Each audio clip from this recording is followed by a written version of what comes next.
नमस्कार आदाब दोस्तों, चलिए आज 22 मार्च शाम देश की ताजा बड़ी खबरें आपके लिए लेकर हाजिर हैं। चलिए दोस्तों, सबसे पहले डालते हैं सिर के ऊपर। मध्य प्रदेश विधानसभा चुनाव से पहले बीजेपी को लगा बड़ा झटका। बीजेपी के पूर्व विधायक के बेटे सहित बीजेपी के 30 नेता कांग्रेस पार्टी में हुए शामिल। सपा सांसद एसटी हसन ने योगी सरकार से की बड़ी मांग, कहा रमजान पर हो छुट्टी। बिल्किस बानो को मिलेगा इंसाफ, बलात्कारियों की रिहाई के खिलाफ याचिका पर सुनवाई के लिए तैयार हुआ सुप्रीम कोर्ट। बलात्कारियों को जोरदार झटका। मोदी हटाओ देश बचाओ के दिल्ली में लगे पोस्टर, डरी मोदी सरकार। दिल्ली में पोस्टर लगाने पर 100 लोगों के खिलाफ एफआईआर, 6 लोगों को बीजेपी ने करवाया गिरफ्तार। हिंदूवादी संगठनों के बाद अब बीजेपी के महासचिव कैलाश विजयवर्गीय का विवादित बयान, कहा विभाजन के बाद बचा भारत हिंदू राष्ट्र ही है। कर्नाटक में भाजपा नेता येदियुरप्पा के लाउड स्पीकर से अजान के विरोध में दिए गए बयान के बाद मुस्लिम युवक ने सरकारी दफ्तर में अदा की नमाज। हिंदूवादी संगठनों को झटका। आपका नीति मामले में मनीष सिसोदिया को नहीं मिली राहत, कोर्ट ने 14 दिन की और न्यायिक हिरासत में भेजा। महाराष्ट्र में बीजेपी ने दिखाई एकनाथ शिंदे को औकात, विधानसभा सीटों पर बीजेपी अध्यक्ष ने दिया बड़ा बयान। तो दोस्तों, सभी खबरों को एक एक कर विस्तार से आपको बताने वाले हैं। वीडियो को दिल से लाइक कर चैनल को सब्सक्राइब शुरू कर लें। इसी के साथ से पहले बड़ी खबर कैलकुलेशन। मध्य प्रदेश चुनाव से पहले मोदी को बड़ा झटका। बीजेपी के पूर्व विधायक के बेटे सहित बीजेपी के 30 नेता कांग्रेस पार्टी में हुए शामिल। 64 पदें। मध्य प्रदेश में बीजेपी को चुनाव से पहले बड़ा झटका लगा है। दरअसल आपको बता दें, मध्य प्रदेश के छिंदवाड़ा सोसर क्षेत्र के बीजेपी के पूर्व विधायक रामराव महाले के बेटे ने कांग्रेस पार्टी का दामन थाम लिया है। कमलनाथ के सामने बीजेपी विधायक के बेटे प्रशांत महाबे ने कांग्रेस पार्टी की सच तली है। इसके अलावा सोसर से बीजेपी के 30 और नेताओं ने कांग्रेस पार्टी का दामन थामा है, जो कि चुनाव से पहले मोदी और अमित शाह के लिए बुरी खबर है। जो बड़ी अपडेट निकल के सामने आ रही है। इसी के साथ बड़ी खबर कैलकुलेशन। सपा सांसद एसटी हसन ने की बड़ी मांग, कहा रमजान पर हो छुट्टी। 64 पदें। समाजवादी पार्टी के मुरादाबाद से लोकसभा सांसद एसटी हसन ने रमजान को लेकर बड़ी मांग रखी है।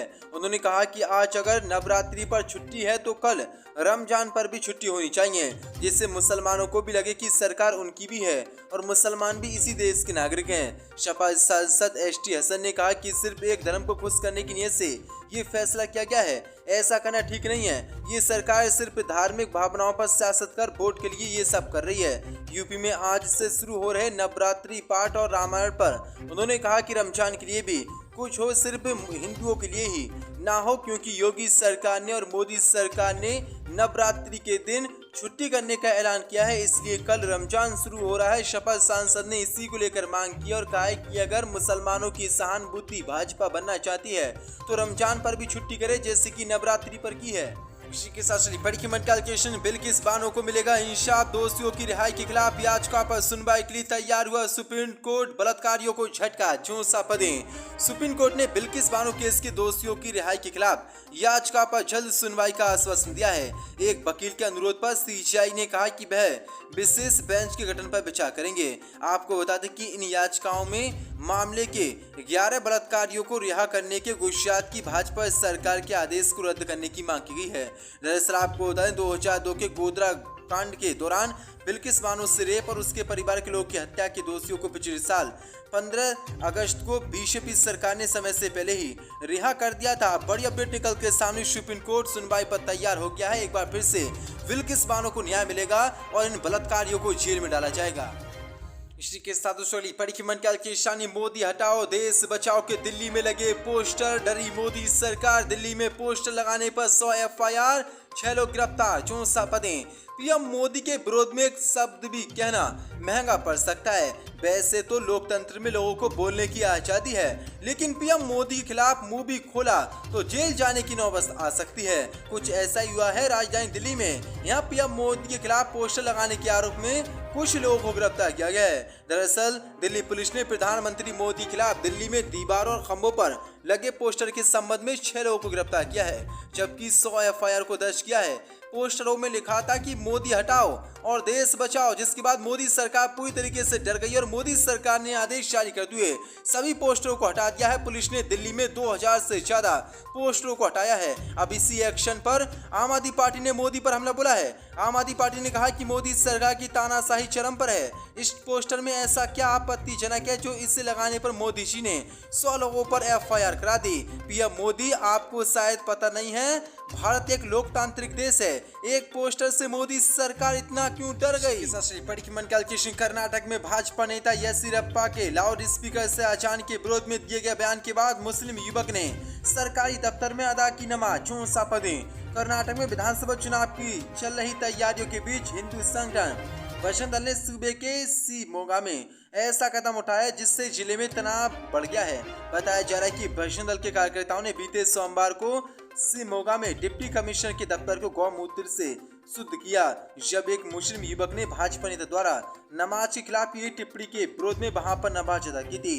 बजरंग दल के कार्यकर्ताओं ने शिवमोगा उपायुक्त कार्यालय तक मार्च किया और उनके दफ्तर में उस स्थान पर गौमूत्र छिड़का जहां मुस्लिम युवक ने नमाज अदा की थी। दरअसल ये पूरा विवाद प्रदेश भाजपा के वरिष्ठ नेता येदियुरप्पा के उस हालिया बयान से पनपा जिसमें उन्होंने लाउड स्पीकर से होने वाले अचानक का विरोध किया था। समाचार वेबसाइट टेलीग्राफ के अनुसार भाजपा नेता येदियुरप्पा ने इस बयान का संज्ञान लेते हुए मोहसिन अहमद नाम के एक युवक के विरोध में स्वरूप डिप्टी कमिश्नर कार्यालय तक मार्च किया और बाद में उसके दफ्तर के सामने अजान अदा की। वहीं मुस्लिम युवक ने नमाज अदा की। उन्होंने कहा कि हर किसी को विरोध करने का अधिकार है, लेकिन डिप्टी कमिश्नर के कार्यालय में अजान अदा किया जाना मजहब विशेष की धार्मिक कट्टरता को प्रदर्शित करता है। इसलिए यहाँ पर बजरंग दल के कार्यकर्ताओं ने शुद्धिकरण किया, गौमूत्र से यहाँ पर शुद्धिकरण किया गया है। जो किस तरह से आतंकी हिंदुवादी संगठन देश में फैलाना चाहते हैं। इसी के साथ बड़ी कीमत कैलकुलेशन आबकारी नीति घोटाले मामले में मनीष सिसोदिया को नहीं मिली राहत, कोर्ट ने 14 दिन की न्यायिक हिरासत में भेजा। चौंसा पदे आबकारी नीति घोटाले में गिरफ्तार दिल्ली के पूर्व डिप्टी सीएम मनीष सिसोदिया को अभी जेल में ही रहना होगा। दिल्ली की राउची एनबी कोर्ट से मनीष सिसोदिया को एक और बड़ा झटका लगा है। बुधवार को उन्हें 14 दिन की न्यायिक हिरासत में फिर भेज दिया है। इसका मतलब है कि कम से कम 5 अप्रैल तक अब उन्हें तिहाड़ जेल में ही रहना होगा। दरअसल दिल्ली की अरविंद केजरीवाल सरकार ने साल 2021 के 17 नवंबर को नई एक्साइज पॉलिसी लागू की थी। दिल्ली सरकार ने नई एक्साइज पॉलिसी लाने को लेकर माफिया राज खत्म करने का तर्क दिया था। ये भी दावा किया गया था कि इससे सरकार के राजस्व में भी इजाफा होगा। जुलाई 2022 में दिल्ली के तत्कालीन मुख्य सचिव ने इस मामले में एलजीबी के शिवसेना को रिपोर्ट सौंपी थी। इसमें एक्साइज पॉलिसी में गड़बड़ी के साथ ही डिप्टी सीएम मनीष सिसोदिया पर शराब कारोबारियों को अनुचित लाभ पहुंचाने का भी आरोप लगा था। इसलिए अब बड़ी अपडेट निकल के सामने, मनीष सिसोदिया को सीबीआई ने गिरफ्तार किया था, फिर ईडी ने, लेकिन अब बड़ा झटका कोर्ट से लगा है और कोर्ट ने फिर जमानत नहीं दी है। इसी के साथ बड़ी कीमत कैलकुलेशन ने बीजेपी महासचिव कैलाश विजयवर्गीय का ये विवादित बयान, कहा विभाजन के बाद बच्चा भारत हिंदू राष्ट्र ही है। चौंसा पदे लगातार भारत को हिंदू राष्ट्र करने की हिंदूवादी संगठन मांग कर रहे हैं, लेकिन अब बड़ी अपडेट निकल के सामने बीजेपी के महासचिव कैलाश विजयवर्गीय ने भी बड़ा बयान दिया है। उन्होंने कहा है कि आजादी और विभाजन के बाद जो बचा है वह हिंदू राष्ट्र ही है। भारत को हिंदू राष्ट्र घोषित किए जाने की मांग के बारे में विजयवर्गीय से सवाल किया गया। उन्होंने मध्य प्रदेश के इंदौर में कहा कि जब भारत का विभाजन हुआ तो इसी मसले धार्मिक आधार पर हुआ था। विभाजन के बाद पाकिस्तान बना और बचा हुआ देश तो हिंदू राष्ट्र ही है। उन्होंने ये भी दावा किया कि भोपाल में रहने वाले उनके एक मुस्लिम मित्र रोज हनुमान चालीसा पढ़ते हैं और शिव मंदिर भी जाते हैं। विजयवर्गीय ने हालांकि इस व्यक्ति की निजता का हवाला देते हुए उसकी पहचान बताने से इनकार कर दिया।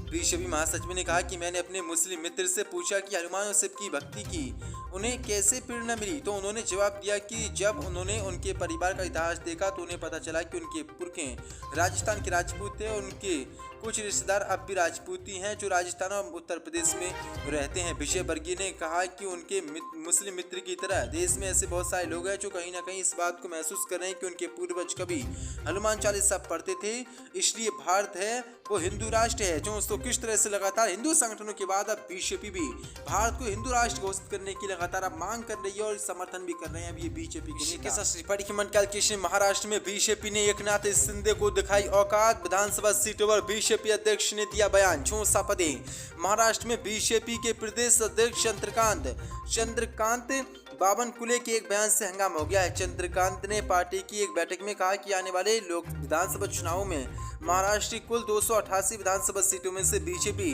240 सीटों पर चुनाव लड़ेगी, जबकि सिंधे वाली शिवसेना को सिर्फ 48 सीटें ही दी जाएंगी क्योंकि उनके साथ इतने ही विधायक हैं। सूत्रों का कहना है कि उन्होंने कहा था कि अगर सिंधे को इजाजत सीट दे भी दी तो उनके पास उम्मीदवार कहाँ हैं। ये बात सामने आने के बाद से सिंधे गुट बौखलाया हुआ है। वहीं उद्धव ठाकरे गुट ने ये कहकर सिंधे को चिढ़ाया है कि हमने तो पहले ही कहा था। याद दिला दें कि उद्धव ठाकरे और बीजेपी के रिश्तों में खटास का मुख्य कारण यही था कि बीजेपी शिवसेना को कम आंक रही थी। बीजेपी ने दरअसल बाला साहब ठाकरे का इस्तेमाल कर महाराष्ट्र में अपने पैर जमाए थे और जैसे ही मोदी शीर्ष पर पहुंचे उससे लगने लगा कि वह अब शिवसेना को दरकिनार कर सकती है। लेकिन उद्धव ठाकरे ने बीजेपी के मंसूबों पर पानी फेर दिया और अपनी शर्तें न मानने पर बीजेपी के साथ शिवसेना का कई दशकों पुराना रिश्ता तोड़ दिया। लेकिन अब बड़ी अपडेट निकल के सामने सीटों के बंटवारे को लेकर एकनाथ शिंदे और बीजेपी गठबंधन में भयंकर फूट पड़ सकती है और बीजेपी ने एकनाथ शिंदे को औकात दिखा दी है। बीजेपी के प्रदेश अध्यक्ष ने बड़ा बयान दिया और कहा कि 288 विधानसभा सीटों में से 240 सीटों पर बीजेपी लड़ेगी, जबकि शिंदे वाली शिवसेना कुल 48 सीटों पर चुनाव लड़ेगी।